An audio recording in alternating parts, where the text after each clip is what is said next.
உங்களுக்கு பாடணுங்கிற ஆசை வந்து அந்த பாட்டை கேட்டு அப்படி பாடணும்னு நினைக்கிறீங்க. கேட்ட உடனே சில பேர் பாடணும்னு நினைப்பாங்க. அது கேட்ட உடனே பாடவும் முடியும், மறக்கவும் முடியும். அது மேலே ஆசைப்பட்டு அதை ப்ராக்டிஸ் பண்ணி பாடணும்னு ஆசைப்பட்டது தான் அந்த பழைய பாடல்கள். எப்போவுமே அது எழுதி டியூன் பண்ணது தான்.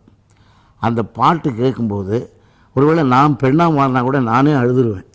இந்த பாதிப்பு அந்த மாதிரி சில பாடல்கள் உண்டு. அந்த மாதிரி அதனால் ஒரு இசையமைப்பாளரும் ஒரு கவிஞனும் அந்தந்த கேரக்டர் ஆகிடலாம்.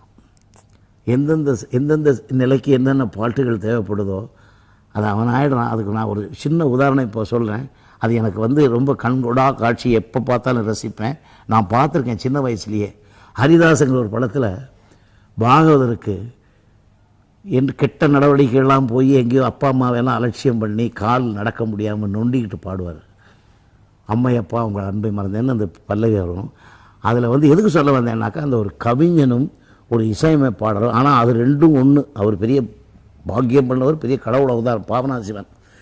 அந்த வார்த்தையும் அவர், அதுக்கு இசையும் அவர். அந்த ரெண்டும் உணர்ந்து ஒரு இசையமைப்பாளரும் ஒரு கவிஞனும் அப்படி இணைந்ததால் அப்படி ஒரு தரமான பாடல்கள் அமையும். அதுக்கு அந்த நாலேஜ் வேணும். அது பாதிப்பு உங்களெல்லாம் தூண்டக்கூடிய சக்தி அந்த பாடல்களுக்கு எப்போ கேட்டாலும் இருக்கும். அதுதான் அந்த பாடல்கள்.